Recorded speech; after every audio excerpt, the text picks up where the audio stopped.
Mesdames, Messieurs, merci de votre fidélité et confiance à Canal Congo Télévision et bienvenue à votre émission Zoom qu'on a l'immense plaisir de recevoir pour vous ce soir Monsieur Philippe Kazadi. Philippe Kazadi est secrétaire national en charge de communication de l'Alliance démocrate pour le progrès ADP. Ce parti politique, cher Christophe Lutundu, lequel j'ai dit bonsoir et bienvenue. Bonsoir, monsieur le journaliste. Merci de m'avoir invité, mais je voulais rectifier. Je ne suis pas que secrétaire national chargé de communication de l'Alliance démocrate pour le progrès, mais je suis également candidat à la députation provinciale à Massina, numéro 66. Ce n'est pas une promotion au sein du parti? Non, s'il vous plaît. Ce n'est pas une promotion? Le fait d'être candidat, non, ce n'est pas une promotion, mais c'est une reconnaissance des efforts que nous fournissons du combat que nous menons au sein du parti. Philippe Kazadi, donc au-delà d'être secrétaire national en charge de communication de l'ADP, il est également l'un des candidats à l'élection provinciale, députation provinciale dans la commune de Massina, numéro 666. Là, 66, pas 666, 66. C'est un chiffre à retenir. Ouais. On est pratiquement dans la campagne électorale, Philippe Kazadi. Ça reste le jour à compter au bout de doigts pour que la population aille voter leurs dirigeants. Les calendriers de la CENI prévoit la tenue des élections jumelées, l'élection générale le 20 décembre. Comment vous vous préparez déjà, vous, les candidats? Vous êtes candidat à la députation provinciale dans la commune de Massina. Y a-t-il des obstacles pendant cette campagne électorale? Bon, en tout cas, en ce qui nous concerne, nous, l'Alliance des démocrates pour le progrès, on n'a pas assez d'obstacles parce que nous avons quand même préparé les élections. On les a préparées sur tous les plans, techniques, financiers et même humains. Donc le choix des candidats a été fait de manière judicieuse pour qu'on n'aligne pas n'importe qui. Alors, nous nous sommes retrouvés au sein d'une plateforme électorale avec les autres partis, mais moi, j'ai le regret de le dire que les autres, je ne le vois pas. Et à Massina, nous sommes plus de 300 candidats députés provinciaux. Donc dans la plateforme? Non, je parle de Massina de manière globale. Oui. Mais lorsque vous sillonnez, vous ne verrez pas les affiches de plus de 20 candidats. Oui. Ça signifie qu'il y a un problème sérieux qui se pose. Est-ce que vous attendez le financement de leur campagne électorale? Je crois bien, à en croire certains. Ils attendent les financements. Mais on est à presque une semaine de la fin de la campagne électorale. Je me demande comment un candidat sérieux pourrait, ou un candidat qui a l'ambition de gagner une élection, comment pourrait-il se rattraper en une semaine?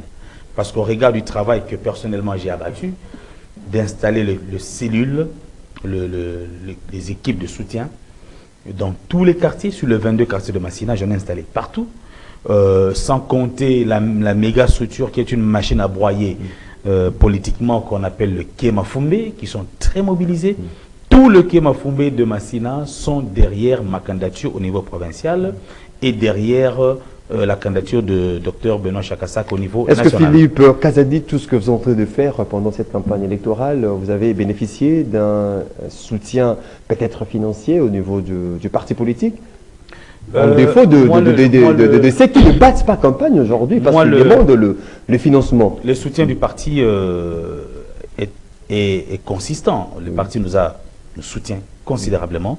Et là, nous devons saluer les efforts et les sacrifices consentis par tous les membres du parti qui cotisent, mais surtout par le président national et l'engagement avec lequel notre secrétaire général John Mbombo, qui est aussi candidat national à Mbujimayi, a consenti pour tous les membres du parti. Alors aujourd'hui, l'ADP est vraiment en ordre de bataille pour remporter des sièges au niveau national et au niveau provincial ou des provinces. Donc, nous avons été soutenus par le parti. Le président lui-même a campagne. Nous avons obtenu des t-shirts. Au Congo profond. Excusez-moi. Nous avons obtenu des t-shirts. Nous avons obtenu des affiches, des tracts, des affiches, je vois les A3. Chacun a fait des banderoles, des képis. Et bien voilà, donc là nous sommes vraiment bien partis pour notre parti, l'Alliance des démocrates pour le progrès. On n'a pas d'inquiétude on espère bien. Donc l'ADP s'est organisé dans ce travail... sens-là de soutenir tous les candidats à la députation nationale, oui, c'est une élection qui a été préparée depuis bien longtemps. Bon. Et le moment est venu pour que nous démontrions à la face du monde notre capacité, notre force politique. Vous misez vraiment pour glaner plusieurs sièges au pays. Bon, déjà, Massina s'est rassuré que le numéro 66 sera élu. Vous savez, moi, j'ai rencontré plusieurs personnes. J'ai mis en place 20 groupes qui font le porte-à-porte pour moi. À cet instant, nous parlons, plusieurs sont sur le terrain et tous les quartiers, je dis bien tous les quartiers. Mais vous-même aussi, vous faites de porte-à-porte à Massina pour convaincre vos électeurs. Non, moi, je fais des grands meetings. De grands meetings. Moi, vous ne faites pas de porte-à-porte pour convaincre ceux qui restent encore à la maison, ils n'ont pas le temps de vous suivre au lieu du meeting. Non, Massina a 22 quartiers. Ok? Je ne saurais pas en 30 jours sillonner les avenues de 22 quartiers. La campagne doit se faire par d'autres personnes qui sont disposées à travailler pour notre candidature gratuitement. Ils les font bénévolement. Et ils les font, jusqu'aujourd'hui, ils les font très bien. Donc, j'ai mis en place donc, ces 22 structures qui travaillent, y compris le Kémafumbe, qui sont très engagés pour ma réussite ou ma victoire à cette élection. À une semaine de... j'ai rencontré, excusez-moi, je voulais dire que j'ai rencontré, en faisant ma campagne, j'ai commencé à recevoir les doléances des groupes sociaux ou professionnels. J'ai rencontré par exemple les opérateurs économiques du marché de la Liberté et ceux du marché, le marché Kulumba au quartier 3 qui sont venus me dire ou se plaindre de la pratique du commerce, du petit commerce par les expatriés. Une pratique qui est prohibée par aujourd'hui vendent en détail. Prohibée par notre législation, mais ils continuent toujours à violer. Alors ces gens sont venus me dire que M. Philippe Kazadi Omombo, vous serez élu et lorsque vous serez à l'Assemblée provinciale, travaillez, battez-vous pour que cette loi soit d'application au niveau de la province de Kinshasa. Et donc, je vais aussi occuper ce siège avec un agenda qui me vient notamment des opérateurs économiques et beaucoup d'autres, et beaucoup d'autres personnes. Donc, notre campagne nous a donné l'opportunité d'être en contact avec ceux qui ont besoin de vrais représentants au niveau des institutions pour parler de leurs problèmes, pour défendre leurs causes. Sans oublier que Massina a aussi beaucoup de problèmes d'insécurité, des problèmes d'enclavement. Il y a de quartiers, je dis bien de quartiers dans notre commune, où même s'il y a un incendie, un véhicule anti-incendie ne peut pas arriver. Parce qu'il n'y a pas d'infrastructure routière. Je ne parle pas d'infrastructure sportive qui n'existe presque plus. Il n'y a aucun terrain de football pour les jeunes de Massina. Aucun. Il y a tous les terrains ont été... Il y a plusieurs terrains au niveau tous les terrains ont été bradés, municipal, plusieurs terrains. Tous les terrains ont été vendus. Aucun terrain n'est en état de pouvoir servir de cadre d'encadrement pour la jeunesse. Tous ceux qui ont des talents pour éclore. Je sais qu'ils sont à Don Bosco, ils se débrouillent, mais le terrain municipal de Massina, vous parlez. Qu'est-ce qu'il y a là-bas? Ça devient une maison des enfants de la rue. Il n'y a plus rien là-bas. Donc, même ça, il faudrait que, au prochain mandat, que nous qui serons au niveau de l'Assemblée provinciale, nous puissions bien voir la situation et apporter une solution idoine. Parce que vous savez qu'il y a une forte déception de la part de la population de Massina qui a élu ses fils à l'Assemblée provinciale. Certains occupent des postes bien positionnés au niveau de l'Assemblée provinciale ou bien au niveau du gouvernement provincial, mais qui ne savent pas défendre la cause de Massina. Donc Massina se retrouve comme un orphelin, sans personne pour parler de ses problèmes. Donc vous êtes là pour des élections, vous le voyez venir avec les actions trop œil pour essayer de séduire la population. Mais c'est trop tard, c'est tardif. Donc aujourd'hui, Philippe Kazadi, c'est il se présente comme un homme providentiel pour cette population de la commune de Massina. Non. Avec Philippe Kazadi, les difficultés, les problèmes auxquels fait face cette population trouveront satisfaction. Non, je ne suis pas homme providentiel, parce que homme providentiel n'existe pas. Mais je suis quelqu'un qui veut faire les choses différemment, sur qui on peut compter. Par mes valeurs, j'écris toujours dans mes affiches que je ne suis pas comme les autres. Tout ce qu'on accuse les autres politiques, les autres candidats de faire, moi je ne le fais pas. Moi je ne le fais pas. C'est pourquoi la population s'est appropriée ma candidature et elle est en train de vendre cette candidature auprès de tous les indécis. Ensemble, faisons mieux pour la commune de Massina. C'est ce que on voit sur les différents banderoles ou des tracts. Philippe Kazadi, quelle est la vision, parce que vous êtes devant vos électeurs qui vont porter le choix sur votre modeste personne, quelle est la vision que vous comptez imprimer pour la population ou cette commune de Massina? Je vais être un représentant qui sera aux côtés de la population jour après jour. Je veux être celui-là qui sait exploiter les opportunités parlementaires comme la vacance parlementaire pour être à côté et écouter ce que veut notre population. Vous savez qu'aujourd'hui, les élus ne passent plus leurs vacances souterrains. Ils préfèrent voyager, ils préfèrent aller en vacances à gauche, à droite, mais sans se préoccuper de discuter avec les notables de la commune, de discuter avec les notables du quartier pour les jeunes, pour recueillir leurs desiderata et remonter au niveau supérieur. Okay? Afin que les décisions appropriées soient prises pour qu'on apporte des solutions à ces desiderata-là. Aujourd'hui, quand vous battez campagne, vous attendez que tout le monde vous dise « Est-ce que si on vote pour vous, vous ne quitterez pas Massina ?» Parce que dans le passé, les autres ont fait ça. Pendant la campagne électorale, on vous voit à Massina, habiter à Massina, voilà, et une fois élu, vous changez de commune ou de quartier. C'est tout simplement parce qu'ils n'ont pas d'initiative, ils n'ont pas d'idée sur notamment comment encadrer la jeunesse. Parce qu'en réalité, qu'est-ce qu'ils fuient? Ils fuient, je veux dire, la mendicité. Les jeunes qui viennent le matin chercher 1000 francs, 2000 francs, 5000, 10 000. Mais ces jeunes doivent être encadrés. Il faut qu'on arrive à mettre en place des initiatives, des organisations d'encadrement et de formation des jeunes pour que ces jeunes se sentent valorisés, afin qu'ils dépendent d'eux-mêmes. Et que ces jeux-là, ces jeux du hasard qu'on appelle le pari, Paris foot, oui. Le pari foot, ces jeux-là est en train de voler le temps à notre jeunesse qui ne sait plus se concentrer à l'essentiel. Que ce soit l'autorité nationale ou le gouvernement national ou provincial, je pense qu'il faudrait qu'on regarde très bien cette affaire-là. Ce n'est plus normal. Un jeune qui tombe sur 5000 francs, court tenter sa chance. Aujourd'hui, c'est plus seulement le garçon. On voyait tout le mouvement de garçons, même le jeune fille. Même les jeunes filles, dans ce jeu, même les mamans et même les gamins, même les petits-enfants. Qui savent seulement suivre le match de football et puis il peut pronostiquer, parce qu'il suffit de pronostiquer. Mais c'est de l'argent qui part. Et c'est toute une culture, une mauvaise culture qu'on est en train de culquer à notre jeunesse, une culture qui ne favorise pas l'esprit du travail. Ok? Parce qu'une jeunesse s'épanouit par le travail. Il faut qu'on travaille, il faut qu'on aime le travail. Le travail là, est-ce que l'État donne à ces jeunes du travail?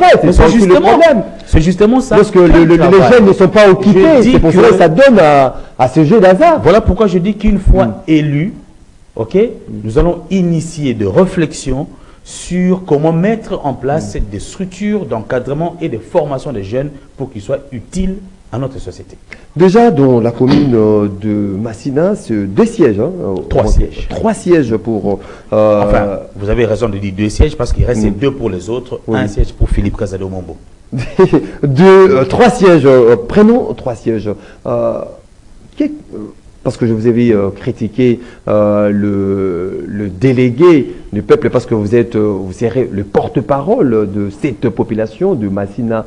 Que reprochez-vous à aux délégués que la population de Massina a fait confiance, qui ont représenté cette population pendant ces 5 ans au niveau de l'organe délibérant de Kinshasa. Et puis, la nouvelle, la particularité avec Philippe Kazadi sera quoi au juste?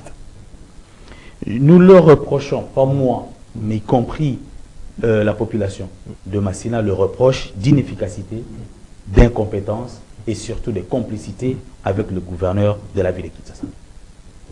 C'est ce qui fait que le gouverneur est vraiment un Dieu le Père, Dieu le Fils, hein, Dieu le Saint-Esprit à Kinshasa. Il est irréprochable, on pense que tout ce qu'il fait est bon, ok, par ce que nous avons envoyé là-bas, mais malheureusement sur le terrain, nous ne ressentons pas ce bien-là. Nous souffrons des problèmes d'électricité, nous souffrons des problèmes d'eau, nous souffrons des problèmes je disais d'enclavement. Il y a des routes qui sont de la compétence du gouvernement provincial. Mais ce gouvernement provincial ne fait rien pour le cas de Massina. Massina a 4 entrées principales. Ok? Mais ces entrées ne sont pas liées entre elles. Alors ce qui pose des difficultés nous oblige tous à sortir par le boulevard du 30 juin, enfin le boulevard Lumumba, oui. Et ça provoque des embouteillages inconsidérables. Sans constater le fait qu'il y a aussi la mauvaise conduite, mais l'afflux des véhicules qui viennent tous vers une même direction, alors qu'en interne, on peut créer des voies pour désengorger quand même cette commune. Cette commune et principalement laisser libre cours au niveau du boulevard Lumumba. Voilà. Donc, nous leur reprochons l'inefficacité, l'incompétence et la complicité avec ceux qui devraient... Philippe Kazadi va apporter cette compétence, va apporter cette efficacité au niveau de l'Assemblée provinciale de la ville de Kinshasa pour proposer des édits en faveur de cette population. Absolument, surtout en faveur des opérateurs économiques, surtout aussi en faveur de la jeunesse qui est aujourd'hui abandonnée à elle-même. Elle ne sait pas quoi faire. Écoutez, monsieur le journaliste, tout le monde ne peut pas faire l'université. Tout le monde n'a pas été appelé à faire l'université. Il y a des gens qui peuvent faire des formations professionnelles pour être menuisier, pour être maçon, pour être, c'est pas moi, autre chose. Des formations qui n'exigent pas forcément quelqu'un d'aller à l'université. Des formations sur base desquelles quelqu'un peut vivre, peut construire sa vie. Ok? Mais lorsqu'on abandonne cette jeunesse comme ça, certains ont des talents inconsidérables, que ce soit sur le plan de jeux, de sport, comme le football, comme le tennis, mais il y a aussi des talents comme des musiciens. Mais ils ne sont pas encadrés. Il y a un problème d'encadrement sérieux de notre jeunesse. Je parle de Massina parce que je suis candidat à Massina, mais c'est un problème qui est général à tout Kinshasa. Et donc, moi, l'appel que je vais lancer d'abord à tout le Kinois, c'est de ne pas voter pour un ancien député provincial. Il faut repartir tous. C'est que se sont distingués. Excusez-moi. Parce qu'il y a toujours des exceptions. Qui s'est distingué comme que vous connaissez? Qui se sont distingués. Mais regardez la situation de Kinshasa. Hier, j'ai eu le malheur de me retrouver à 22 h au niveau de Willery pendant qu'il pleuvait. 22 h 22 h. Pendant qu'il pleuvait. Pendant qu'il pleuvait. Mais je me suis noyé. La route s'est transformée en fleuve. Je me suis noyé dans mon véhicule. Je me suis noyé dans mon véhicule. Là, c'est grave. Incroyable. Impraticable.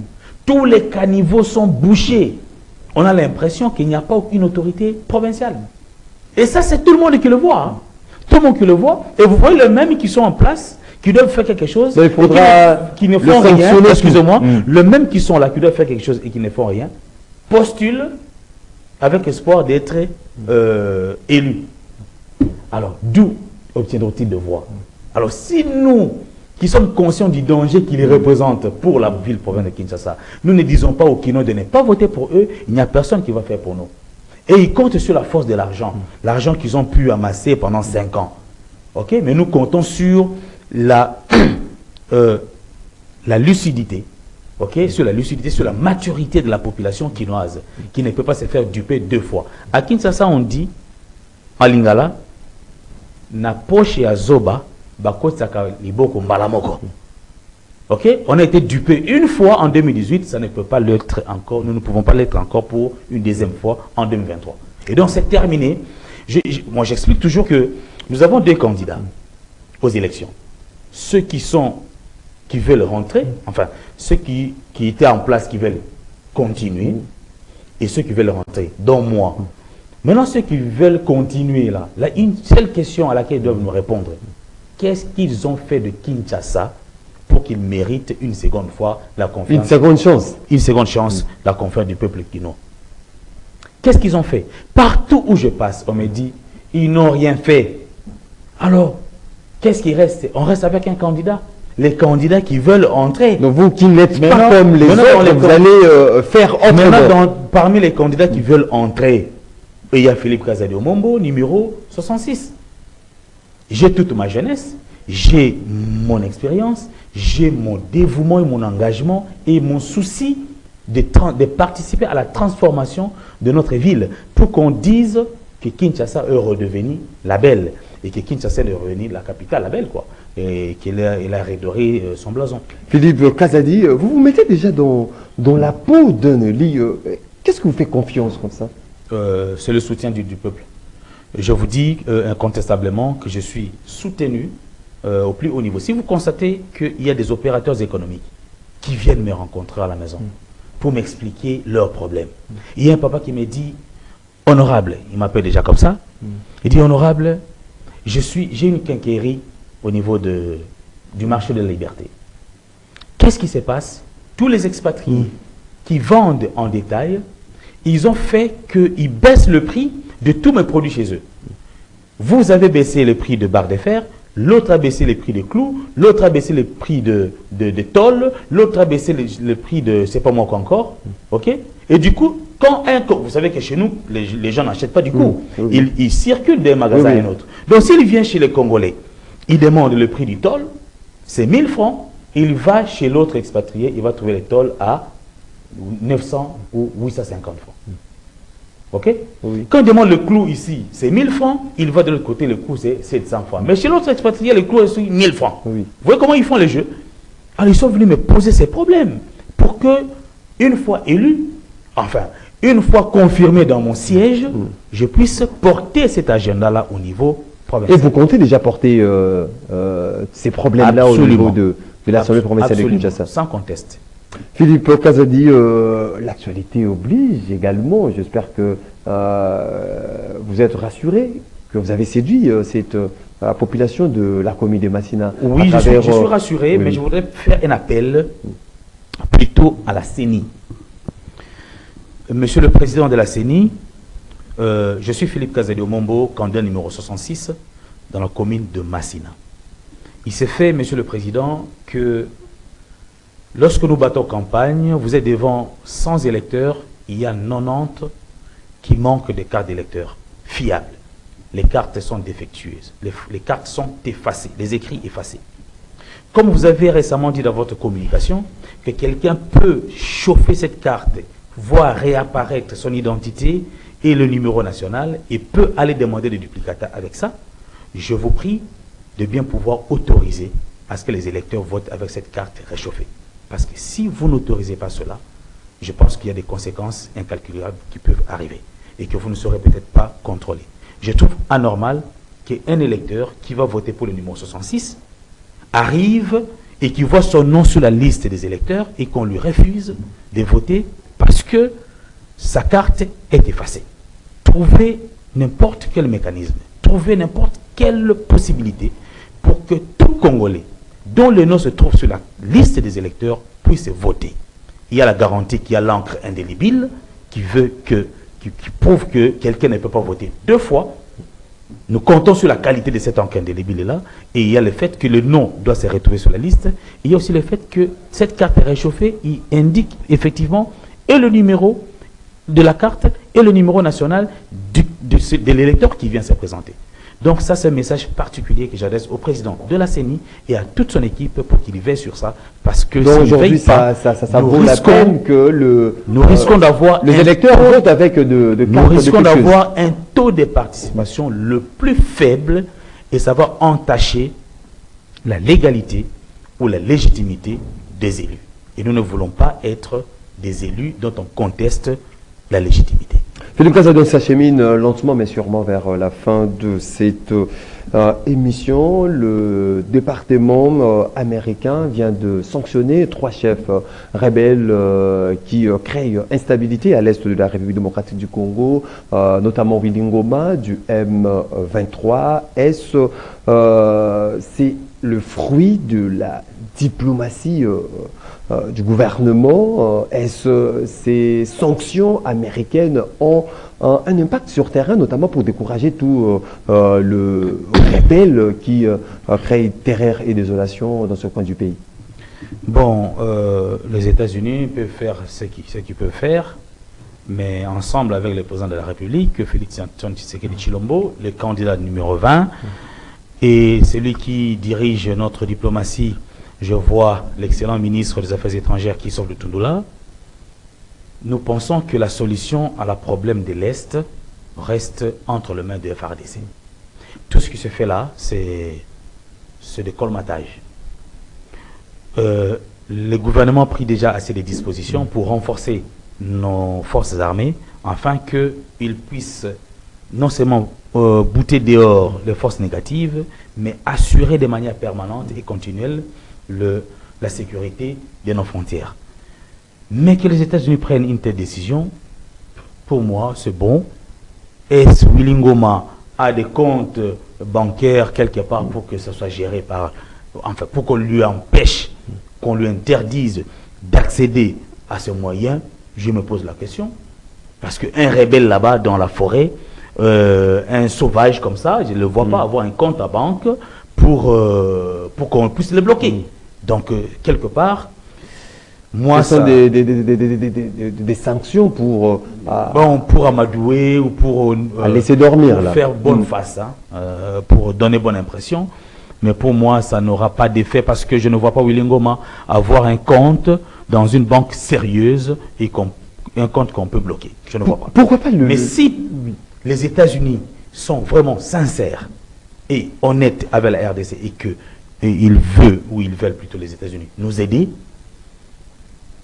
il est plus que temps que les Américains sanctionnent directement le régime de Paul Kagame. C'est ce que réclame même connu, la population. C'est connu de tous que le M23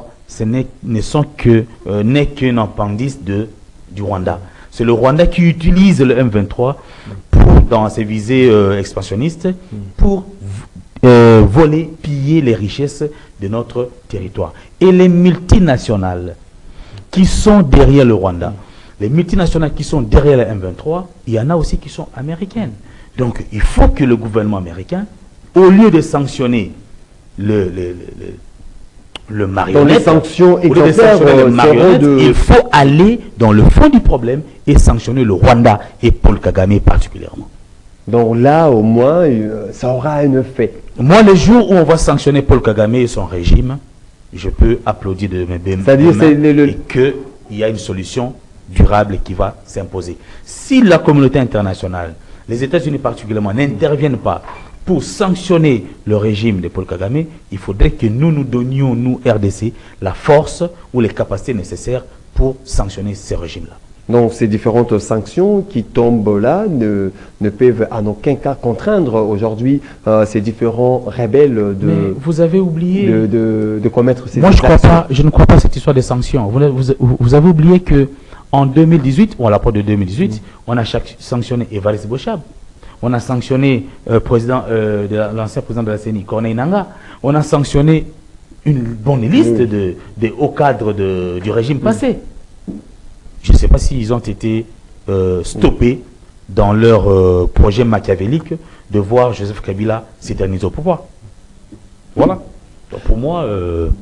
Philippe Kazadi, on est arrivé pratiquement à la fin de cette émission. En guise de votre mot de conclusion, si vous voudrez aussi donner votre lecture de fait par rapport à cette problématique sur la tenue des élections le 20 décembre, malgré qu'il y a un calendrier à respecter, mais les langues, c'est délit. Il y a certaines personnes qui ne croient pas à la tenue des élections le 20 décembre, malgré que la CENI vient de réceptionner un lot, le dernier lot qui est de machines électorales qui a été commandé en Chine. Avez-vous cette ferme assurance que les élections auront bel et bien lieu le 20 décembre? Moi, j'ai la ferme assurance que les élections auront bel et bien lieu le 20 décembre. Parce que le président de la CENI nous dit ainsi. Lui qui maîtrise toute la problématique, tout ce qu'il y a comme difficulté technique et consort, il nous dit qu'il y aura élection le 20 décembre. Et moi, comme candidat, dans ma peau des candidats, je n'aime pas être négativiste en ce qui concerne le processus pour lesquels je suis en train de me battre afin de gagner un siège. Donc je reste concentré sur les élections. Je reste concentré sur ma campagne électorale. Je reste concentré à convaincre les électeurs de Massina pour qu'ils fassent confiance au candidat numéro 66 que je suis. Tous les restes, tous ces discours de distraction, tous ces discours enfin, qui viennent de l'opposition justement, ne me découragent pas. Moi je sais qu'il y aura élection le 20 décembre et vous savez que dans toutes mes interventions ici, j'ai toujours soutenu le bureau de la CENI dans ce qu'il est en train de faire. On nous disait, quand on publie les calendriers, oh, c'est un calendrier fantaisiste, ce calendrier va amener au glissement. Ou ce calendrier ne va pas tenir. Quand on publie la liste des électeurs, non, il y a des... L'opposition a trouvé toujours quelque chose à redire sur ce que disait la CENI et nous étions là pour défendre les efforts que fournit ce bureau. Il est plus que temps que ces efforts-là soient consacrés par la tenue des élections et que les vrais gagnants puissent être proclamés. Mais le cas qu'il y a aujourd'hui dans ce processus, à mon point de vue, c'est le problème. Ce n'est pas des machines, c'est le problème des cartes. On peut beau déployer les machines comme on veut, mais si les gens doivent faire 4 jours, 5 jours pour attendre à avoir un duplicata, alors on aura un taux de participation le plus faible. Il n'y a rien de plus dangereux aujourd'hui que cette situation des cas d'électeurs qui ne tiennent pas. Il faut qu'on trouve la solution à ça. Et il faut que les électeurs soient préparés au fait que, quoi qu'il arrive, ils voteront leur candidat, leur choix, leur candidat numéro 66 à Massina, malgré le quartier. Voilà pourquoi j'ai lancé cet appel au président de la CENI pour qu'il veille, en tout cas de très près, sur cette situation-là. Philippe Kazadi, secrétaire national en charge de communication de l'Alliance démocrate pour le progrès, c'est parti politique cher Christophe Lutundula, candidat à la députation provinciale dans la commune de Massina numéro 66. Je vous dis merci d'être disposé. Numéro 66, je vous remercie. Vous étiez nombreux à suivre cette émission. Je vous dis merci de votre sympathique attention. Une émission réalisée par Bruno Ndinga et qui était au même moment derrière les caméras. Je vous retrouve très prochainement pour un autre numéro de votre émission Zoom pour parler Congo, discuter Congo pour le bonheur des Congolais. Je vous dis merci et bonne suite des programmes sur votre chaîne. Au revoir.